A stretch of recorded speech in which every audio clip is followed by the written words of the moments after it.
Hello and welcome to the Worn and Wound podcast. My name is Zach Kazan. I am the managing editor at Worn and Wound. Really happy to be joined today by Griffin Bartsch. Griffin, how's it going? It's going great. It's been a little bit of a recovery over the last week and a half since the end of Windup. Yeah, we're still, I'm still kind of in that like post Windup sort of phase of just kind of like gathering stuff. There's always just a lot of work that comes at the tail end of Windup, and you have to take a little bit of time to recuperate too, and then it just the calendar has a way of kind of compressing and extending at the same time sometimes, which is a weird phenomenon. But Windup is a couple weeks in the rear view. We're going to talk a little bit about some of our impressions of Windup and highlights from the show. The main topic today, though, is the topic that we return to periodically here on the podcast, which is collection updates. We like to sometimes do an episode where we talk about new watches that we've added to our personal collections. You had a pretty big purchase earlier this year that I know you're interested in talking about, and I picked something up at Windup actually that I'm interested in discussing. So we'll get to that momentarily. I think maybe we can hold wrist check for now if you're wearing the watch that you're going to discuss. Is that a fair? I think that's a fair call. Well, we'll hold off on the typical wrist check. We'll save that for the middle or the second third of the show, if you will. Let's just quickly talk about Windup.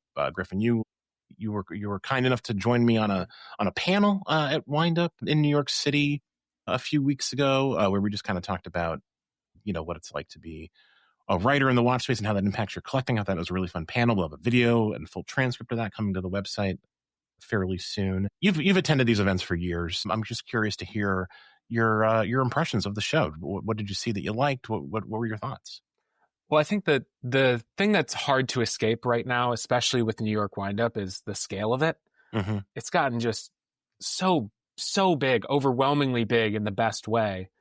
But I went to my first Windup in 2018, took a few years off, and then came back, and it's just really cool. It's we've made a lot of hay about the fact that it's the 10th year of Windup this year, but it is really cool to see just how big it's gotten, and not just in terms of space or brands, but how many people want to be there. The line around the block the morning of when the first day opened was incredible. And so, that's the abiding takeaway, I think, for anyone who comes. I had a friend come through who has never even been to a watch boutique before. Mm-hmm. And he just wanted to see what we were up to. And we spent 2 hours going around showing him different brands, talking to people. And he left, and I saw him later in the night. And he was just talking about how exciting it was to see that much enthusiasm in one space. Mm-hmm. And I think it's hard to escape that. That is the overwhelming experience of Windup now, especially New York. Yeah, the New York show is definitely special. I feel like it's, obviously it's the hometown show. Worn and Wound is a New York City based company, and we always try to, level up for that New York show. I want to address the line real quick, because like the line was like such a topic of conversation, all weekend, and how it started very early. Obviously, there were people lining up for the Studio Underdog Fears collab, where they released, I think, 150 each day, or Friday and Saturday of the show. So there's obviously a lot of interest in that. And, transparency, in case people aren't aware, we, strategically, kind of like throttled the line to make sure that people had, space while they were in there, and have a little bit more comfortable experience. And I have to say, like, I didn't really hear many complaints, and maybe that's just because people aren't going to complain to me, but like the handful of times that I ventured outside and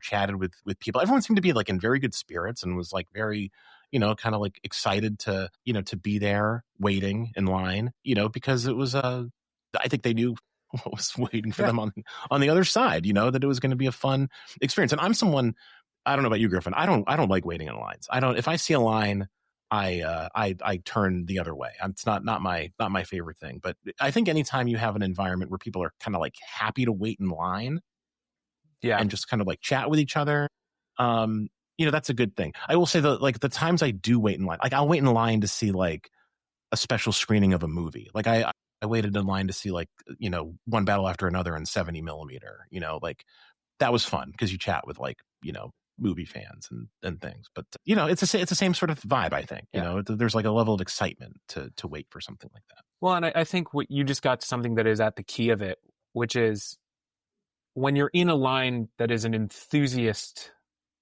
experience, let's just call it that, you get to talk to people. You're inherently meeting other collectors and other enthusiasts. Mm-hmm. Someone who has no interest in watches or seeing one battle after another in 70 millimeter, which I haven't done yet, which is really unfortunate, but you're going to find people who want to talk about it. It's not right. like waiting in line at the DMV or at airport security where it's just a line for the sake of a line that's kind of procedural. It is part of the experience, and whether or not you care for that is going to be hit or miss, but I think it is an integral part of the experience. And I think anyone who got into the show would agree that it was already crowded enough, throttling the line. I don't think anyone who was inside the building would say, yeah, let's just let everyone in at once. Yeah, I would agree with that. But the other thing I'll point out about the crowds is that, the partnerships team who kind of like, organized and planned the fair did a really smart thing this year by opening up another space in the venue. I don't know if you remember last year, there was a large room that we kind of use as like a green room or like a break room. And that was exhibition space this year. And it made a huge difference on that upper floor. There was just a lot more room to walk around, and the flow of traffic. Foot traffic was just made a lot more sense. Just, tip of the cap to the team, our team that organized the kind of like the logistics of the show. It just went so well. And, I'm always just kind of blown away by how these things come together, the way that they do.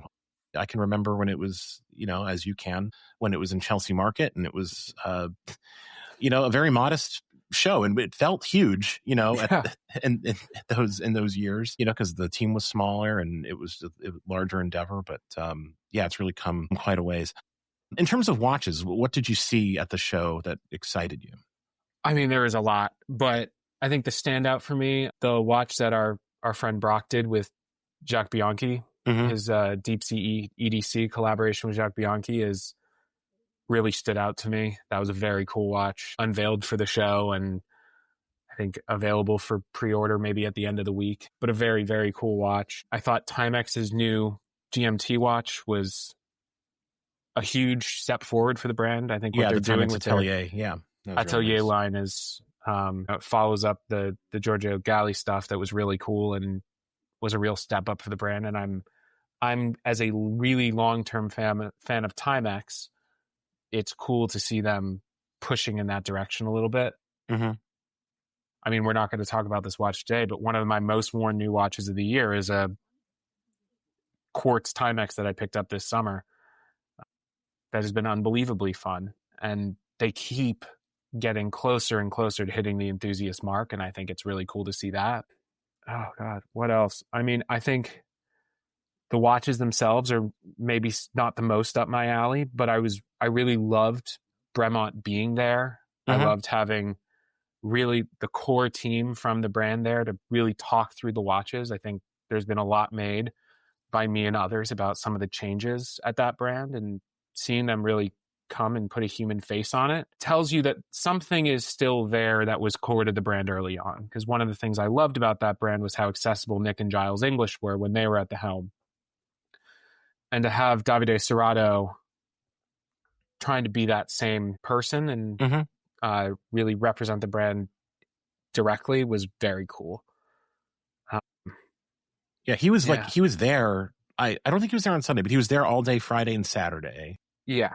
Talking to folks, and he did a panel, where he kind of like discussed, branding and some other things, that are, I think, of interest to, to fans of the brand. But I thought they were received pretty well. And I'll go on record as saying, I really do like that jump hour, that stainless steel version of the bronze watch that they released a while back. Like, I think that's a really good looking watch. And, look, not every Bremont watch is perfect or, or desirable. They definitely, have released some watches in the Davide Serrato era that don't work for me.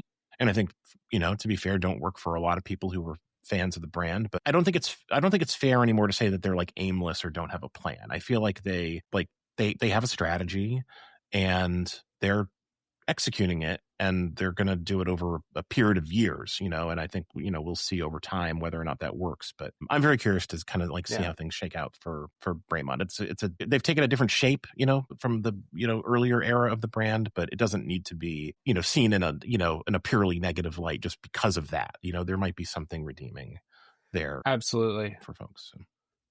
Yeah, I think, and also off the top of my head, there were a couple others. Micro Mil Spec kind of followed up their very cool chronograph that we saw that was a big thing last year. They've followed it up really nicely with a dedicated GMT watch. I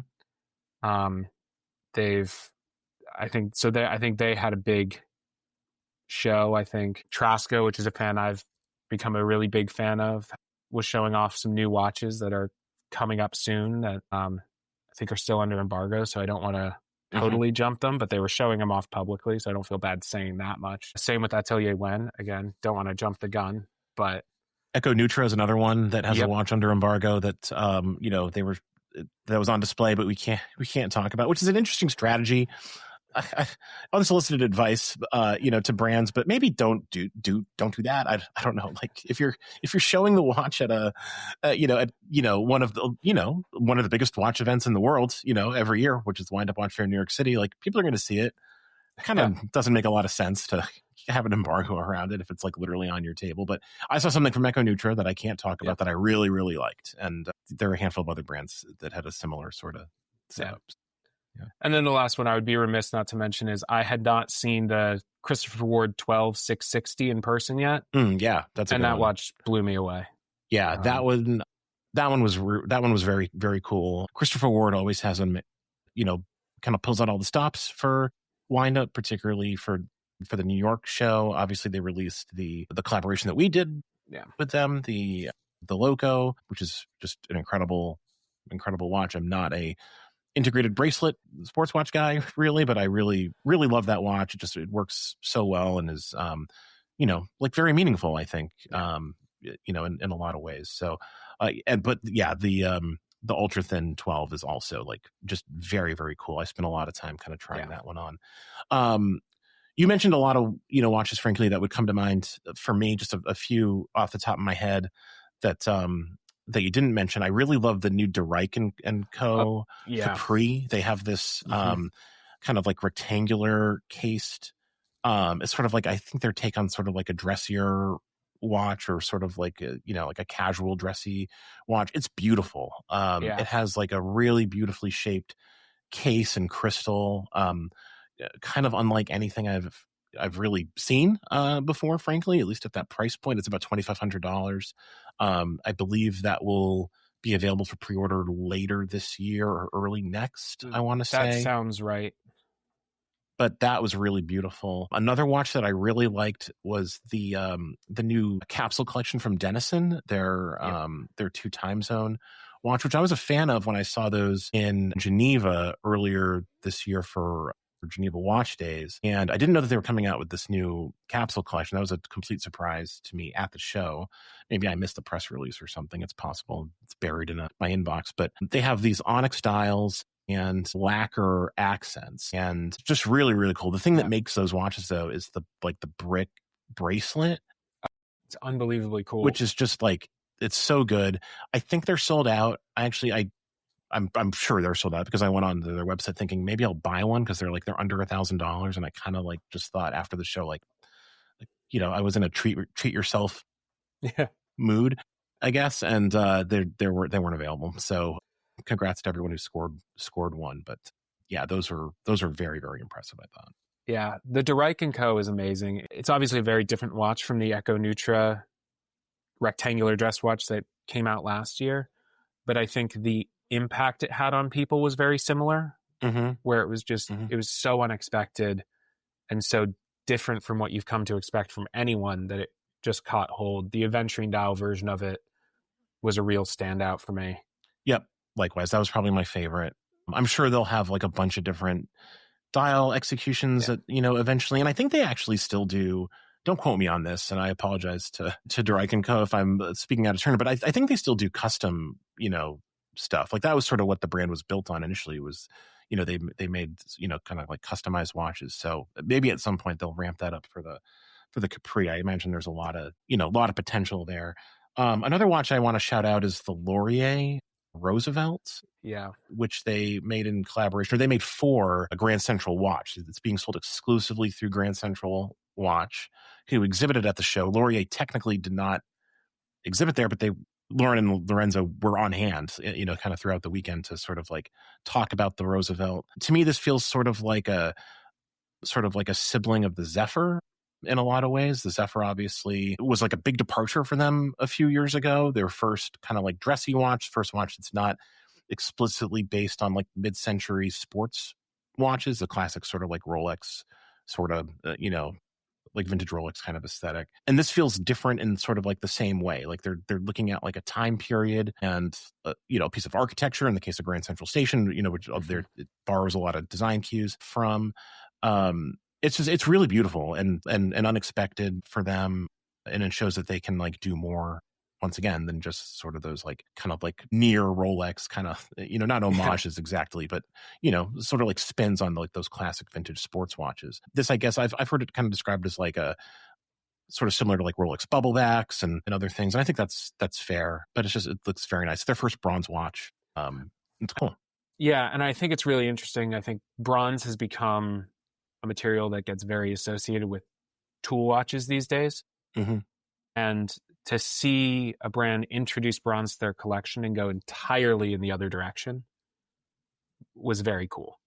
Yeah, no, I think that I agree. I like that. It's, it has like a more kind of like formal air about it. Yeah, it was very, very nice. Anything else stand out to you from Windup? General thoughts on the show or individual watches? I mean, I think looking a little bit beyond Windup, this was the first year where I felt like New York Watch Week went from sort of a term that people loosely used to describe the fact that there was a bunch of stuff happening at one time to it felt like, at least in the version of New York I was experiencing, it was everywhere. It was all encompassing. It really felt much more akin to some of the more international events where there was a real concentration of the watch world in New York for a week. Yeah.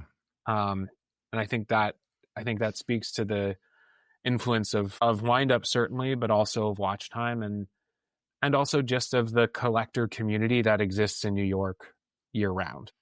Yeah, for sure. It was great to see so many like New York City collectors turn out to wind up, folks that we see come out year after year. And obviously we see them at, at events, throughout the year. And yeah, you're right. It was, it definitely, it felt like a big event, like in the city for watch fans. There are a lot of people in town for various watch events. And there's so many, I mean, you mentioned Watch Time.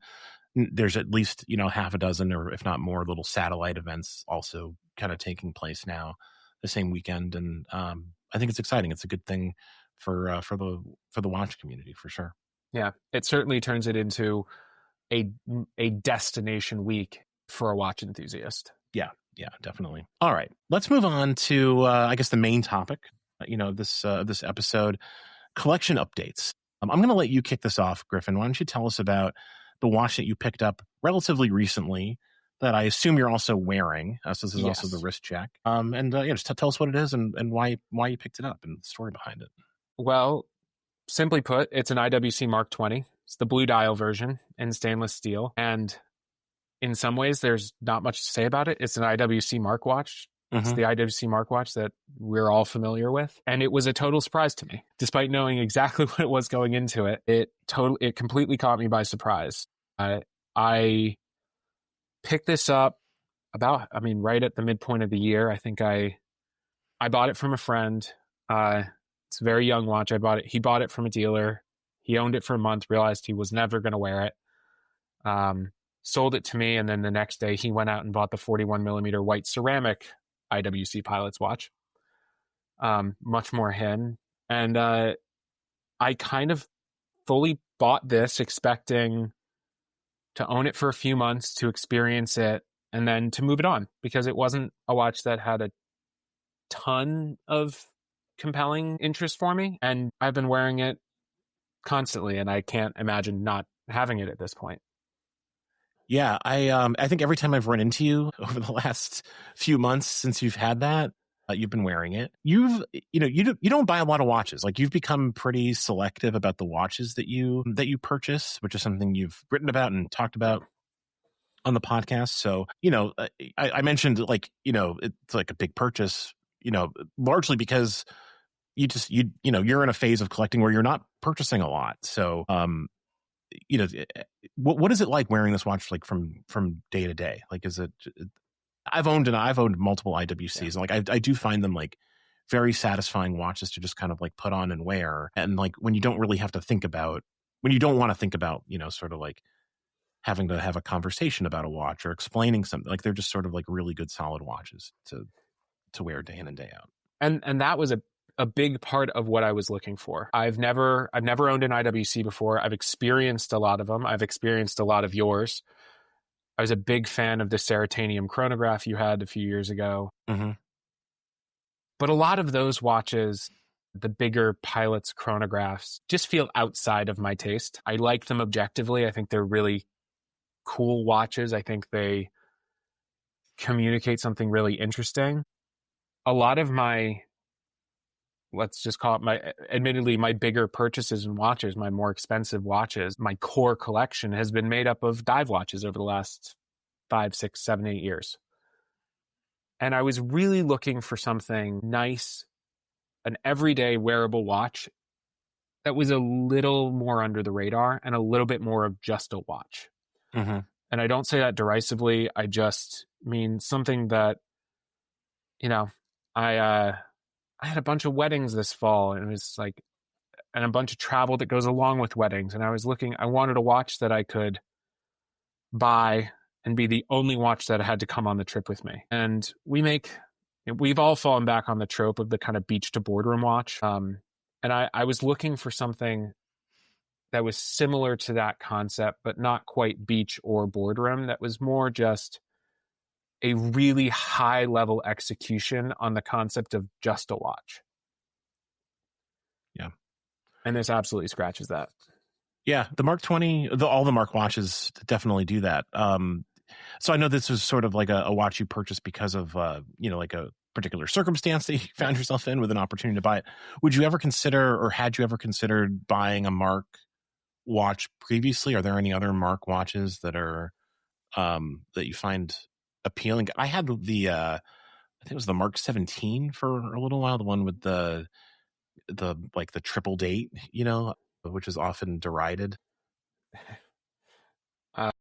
Yeah. It's something about it just like didn't quite click for me, but it's like sometimes I find it interesting to kind of like look at the little details of these Mark watches and like see how they sort of like change and evolve, over time. I have to say, like, I think the Mark 20 is probably like, good place to land, like it feels like a pretty complete version of that watch. Yeah. I had for a long time been thinking that if I were ever to get an IWC, I would look older. I'm a really big fan of the IWC Pilot's watches from the 90s and the early 2000s, but I'd figured I was going to look for either something more like a Mark 15 or a watch like the 36 millimeter Mecha Quartz IWC Pilot's chronograph that they did in the 90s, which is a very, very cool watch that I still might wind up owning at some point. A Mark 20 on paper is a lot of the things I wouldn't want out of an IWC Pilot's watch. I, in my own head, would have said I wanted something slightly more authentic, slightly less luxury. And I think just because of my own family history and my own interests, I lean more towards the British Pilot's watch inspired look of the earlier Mark watches with the flat end hour hand and the pencil minute hand and some of those details, as opposed to the more Flieger inspired watches, which I've never been a big Flieger fan. Violet, and I would have, I always would have said I would want a black dial, because that's what a Pilot's watch should have. It should have a black dial. Right. This is sword hands, Flieger inspired, with still some hints of the British military watches, and a blue sunburst dial and a date. It doesn't quite hit the mark of what I would have thought I wanted, but I think that makes it less of a statement and more of a watch. Can you expand on that a little bit? What do you mean by, like? I think, go ahead. I'm curious to hear. It makes it what I've kind of come to enjoy about this is having not made the obsessive enthusiast choice. Mm-hmm. This is the everyday watch. This is the watch that anyone would just go into a boutique and say, oh, that's nice. I want a nice watch. I want that one. Yeah. As opposed to, and to the point you made earlier, it's a watch that requires absolutely no explanation. Yeah. There's no, oh, I went hunting for this specific reference because it had these three things that I wanted that checked all these boxes. And it is a little bit of a relief after so much of my collecting being driven by that feeling to have bought a watch a little bit on impulse and that had none of that thinking going into it. Yeah, I know what you mean. I think the it's interesting that you say the blue dial is the one that's the, like, not the, like, enthusiast choice. I really, like, honestly, like, I don't know where I land on that. I'd be very curious to know, like, how many blue dials versus black dials IWC actually sells. I don't know. I think I can make a case for either being sort of like the enthusiast choice or like the mass market choice. But for you specifically, knowing your taste a little bit, the blue seems like sort of like working against what I would expect from you. So that makes sense from that perspective. And it turns out it is one of the, I do own a fair number. I've got my Bond Seamaster. I've owned a lot of blue watches in the past. It is one of the most dynamic blue dials I've experienced. Yeah, I reviewed the blue, the smaller Big Pilot back when it first came out, and I was really surprised by like there were, I think when I pulled it out of the box, like I almost thought like it was black. Like it really does. Like IWC's blue is like a very dark blue, and like it comes alive in the light. Obviously as any good blue dial will, but I think like dynamic is the right way to describe it. Like it definitely, it's a more conservative blue. Like it's not as in your face. How are you wearing it? It looks like you have it on the strap. Do you have it on a bracelet as well, or what's the game plan there? I don't have the bracelet. The IWC Mark bracelet is one of the most comfortable, well-made bracelets you can get for around that price point. But I've never loved the bricky look of it. So this is just I'm currently wearing it on the IWC leather strap, and I mostly alternate it between this and a Admiralty Gray NATO, which looks fantastic with it. The slight blue in that gray really pulls out with the watch, and they go together great. And also, one of the things I've come to really appreciate about this watch and this strap is IWC's quick change system. Yeah, they have a very good quick change system for sure. So I've done a lot of travel this fall, and I've been traveling with this, and then throwing a Gray NATO in my bag and just being able to clip off the strap. I don't have to worry about spring bars. They just sit in there. Yep. Has been great. Yep. Yeah, no, listen, it's just like a really solid watch. Like hearing you talk about it kind of like makes me miss some of the IWCs that I've owned over the years. They've always been like a brand that I really liked because they're they sort of exist in like all these different spaces, and there's like different ways to like enjoy the brand. It's like, I think to me, I've always seen them as like an alternative, like this is going to sound awkward, but like a thinking man's alternative to something like a Rolex or like a Panerai or something, like the watch you buy when you have like a milestone, you get like the big promotion or whatever. Like you could mindlessly go into the store and ask for, a Submariner or something. But like the IWC is also like historically, and this goes for like a lot of different references in their catalog, but like the brand is historically significant, and they have a lot of different, a lot of different watches that are like kind of meaningful and loaded with all sorts of, history, and that are just like really cool, in a bunch of different genres. And that's something I've always, kind of just liked about the brand. And I do sort of miss having one. I'll own an IWC again someday, I think. And it might be something closer to like, your Mark 20 than like the Ceratanium, watch that I owned for a while, which was great. But ultimately I just sort of like, I don't know, my taste sort of just went elsewhere, I think. Yeah. I mean, that was a very cool watch. And that is definitely one of the ones that got me thinking about IWC. It was not a brand that when I came into collecting, I felt much of a connection to. Mm-hmm. And it really was just seeing them continue to release really incredible, subtle variations that they kept inching towards something that was really compelling to me. And this just seemed to hit the mark. I also wear a lot of blue, so it works. Pun intended. This just seemed to, but I see myself holding on to this one for a good long while. Yeah. Well, that's good. I mean, listen, you bought it thinking it was going to be like a quick flip, which is also like not really in your character. I feel like, I don't see you like hawking watches on the, on Instagram, all that often. So yeah, I can certainly picture you kind of like hanging on to this one for a while. I feel like it suits you, and it's just like I said, it's a good solid watch. So an excellent pickup, excellent job with the IWC Mark 20. So the watch I'm wearing that I've sort of like identified as, the watch to discuss for this collection updates episode is a watch that I picked up very recently. I picked it up at Windup. It's the Typsim Guide XLH. Typsim is a Seattle-based watch brand. And I've gotten like I was turned on to them a few years ago, actually at Windup San Francisco. They weren't exhibiting at that show, but I remember Hamza Masood, where I met him at that show, and he like showed me a Typsim that he had recently picked up and like explained it to me.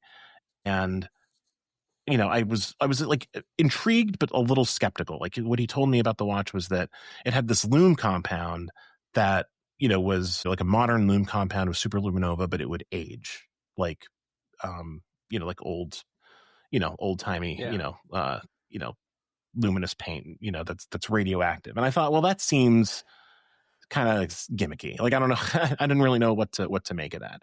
And then I got to, like learn more about the brand, and I met Matt, the founder of Typsim, and I sort of just kind of got to understand his philosophy a little bit better. He's trained as an architect, so like design and like the little details are really important to him. And the thing that like really sold me on Typsim was when I realized that the gilt dials are true gilt dials. They're not the gold accents, or the gold like accents are not like a coating or a paint.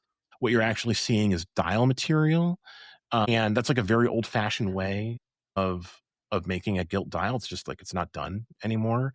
I can't think of another brand that does it that way besides Typsim.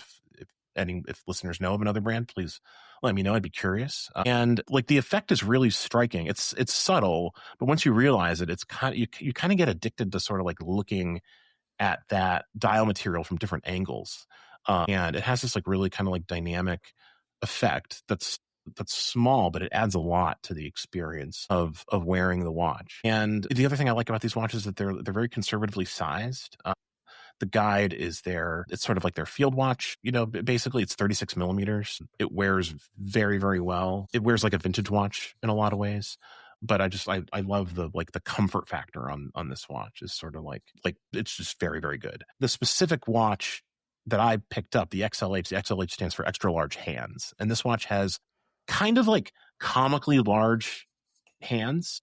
We'll put a picture of it up in the show notes. We'll link to it. And something about this just like really grabbed me. I really thought it was just like a fun way to kind of like make a field watch. It's obviously very legible, because you have this minute hand that like kind of spans like potentially like 3-minute markers like at one time, which I don't know. I think it's fun. And it has a lot of lume, on those hands, which is also cool when you charge it up. It's like a very cool effect. Also has an oversized crown.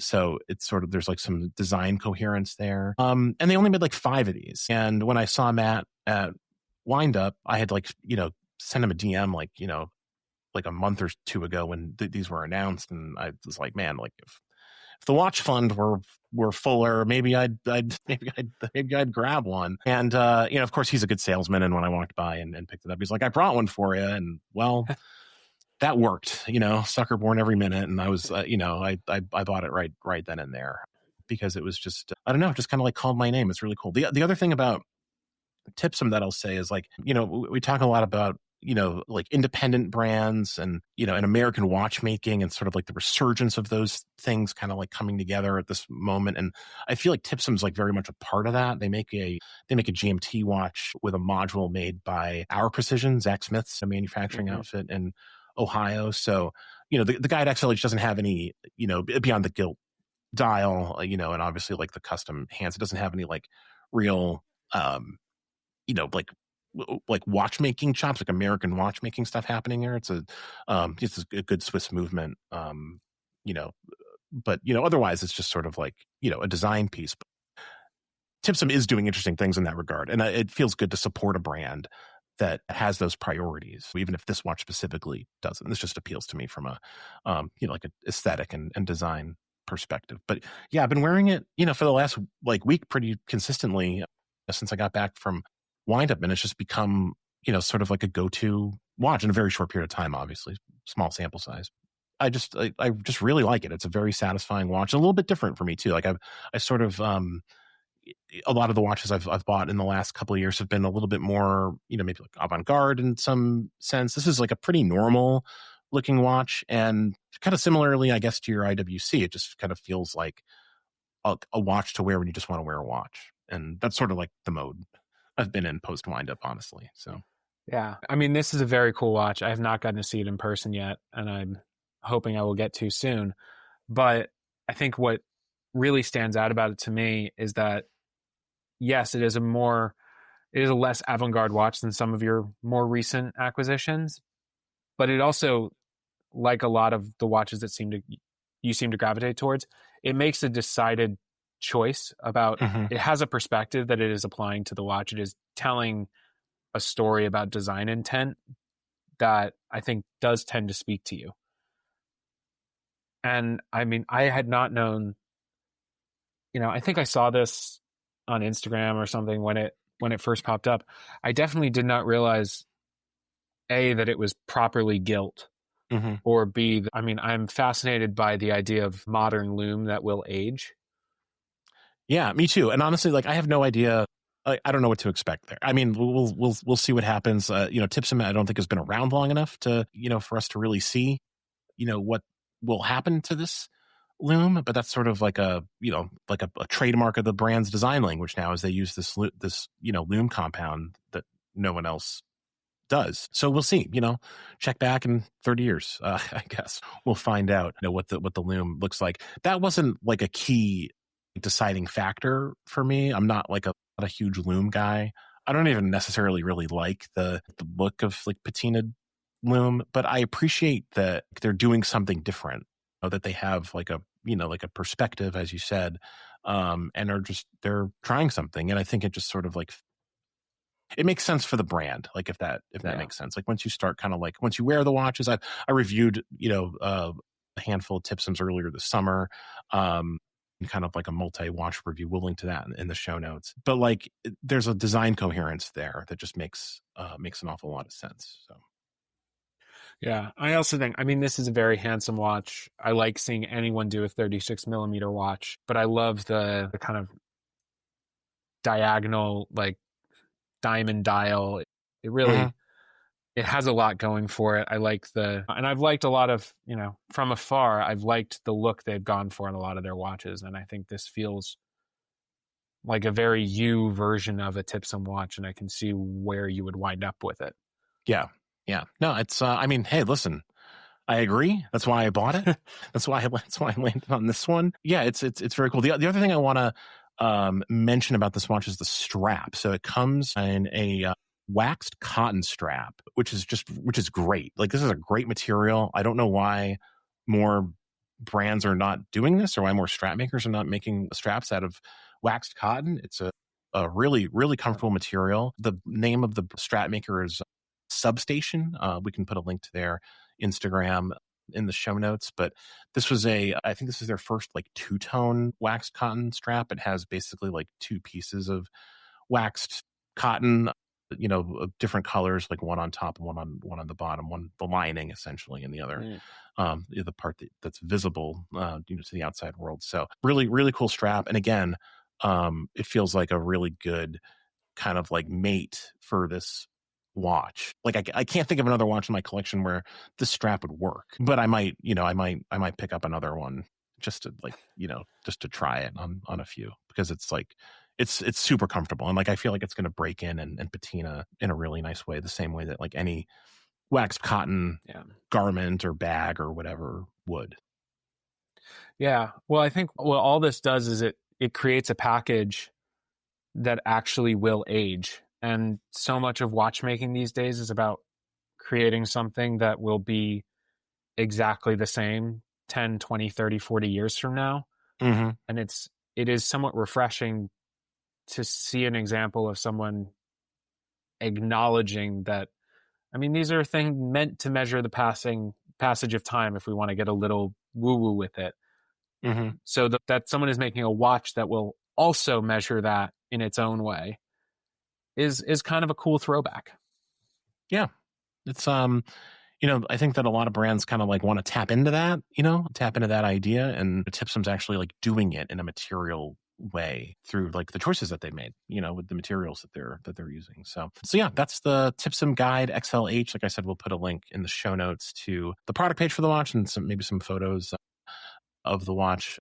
But yeah, it's cool. Check out Typsim. They're a fun brand, American brand. You're supporting, someone doing like innovative, creative things, with if you're looking at Typsim. So yeah, it's pretty cool. Griffin, want to move on to close things out? Cultural recommendations, return of a favorite feature. I ran into someone at Windup, just to bring it back to Windup for a second, who thanked me for cultural recommendations, because I recommended the Pit on an episode like way back, and I always joke like people are stopping me on the street to asking for cultural recommendations, and he actually stopped me and said, I love the Pit, thank you for recommending it. So it's not a joke anymore. People are stopping me asking for our cultural recommendations. So what have you got? The Pit was a good pick.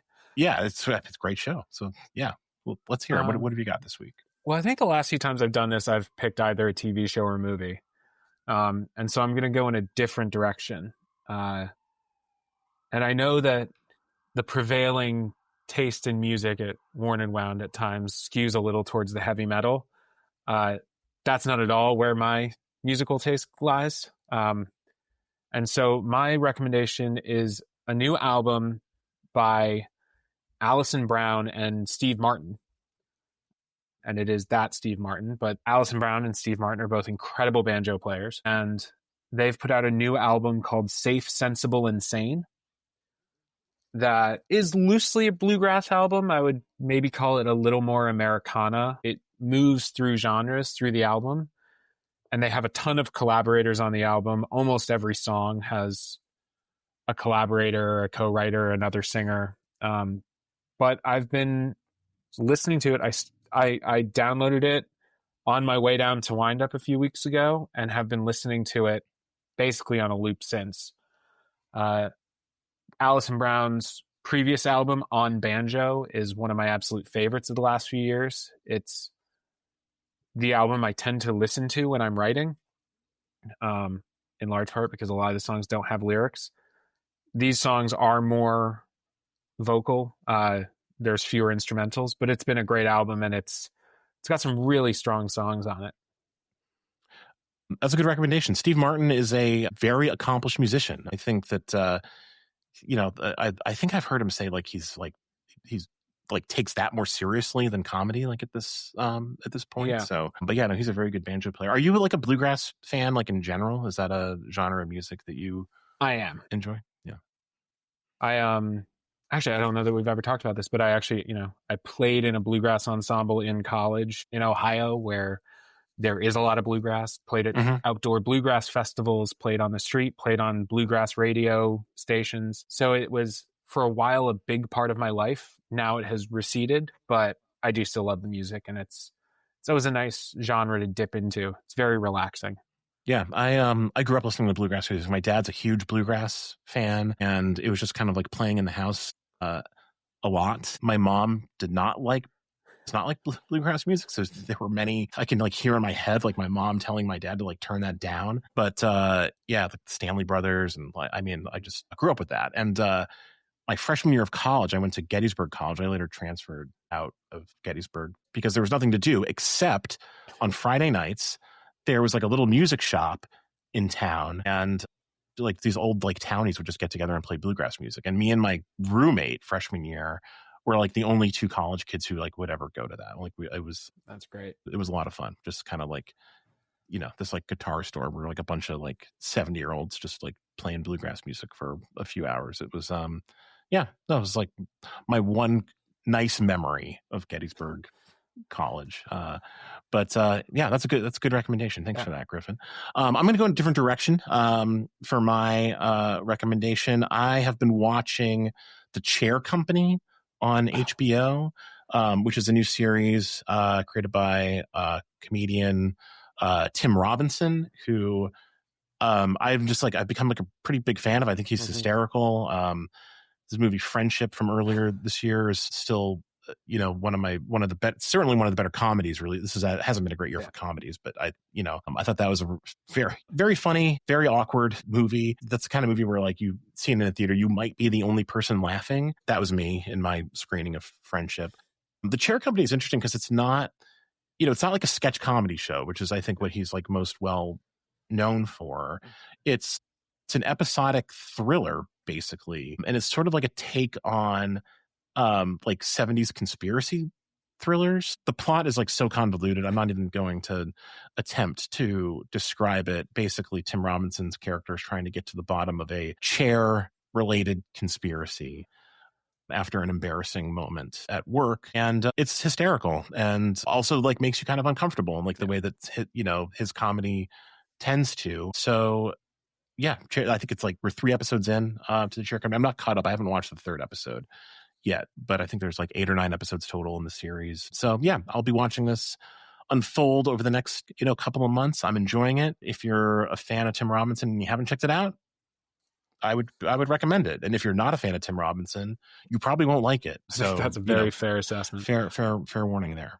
Yeah, I watched the pilot a few nights ago and I absolutely adored it. So I heartily co-sign this. It also features heavily, not super heavily, but it features prominently Jim Downey, who I think is having a banner year.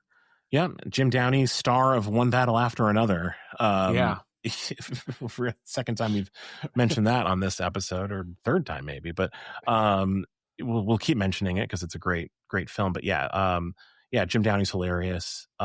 If you haven't listened to bonus cultural recommendation, if you haven't listened to the episode of Conan O'Brien Needs a Friend with Jim Downey, that's like one of my favorite podcast episodes of all time, of any podcast. It's hysterical. Jim Downey, of course, was a writer for SNL for many, many, many years.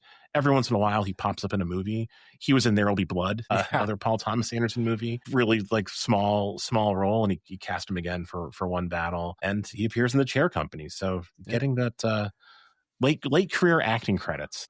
Yeah. Well, and one last bonus recommendation. A documentary about his tenure at SNL just came out on Peacock. Yes, I haven't seen it. Have you watched it? I have. I've been meaning to check it out. It's very satisfying. It's short. It's only a little over an hour.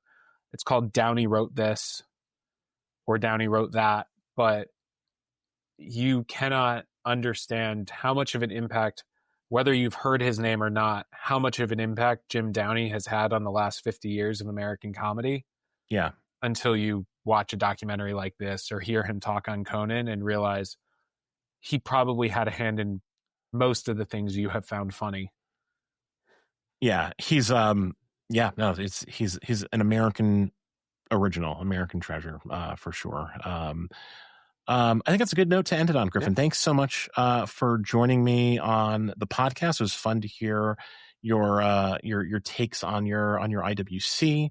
Hope you all enjoyed listening to this. If you have a new watch in your collection that you want to tell us about, you know how to get in touch with us. Leave us a comment on Instagram or on the blog. We'd love to hear about it. And thank you, everyone, for listening. We will be back next week with another all-new episode. Until then, take care.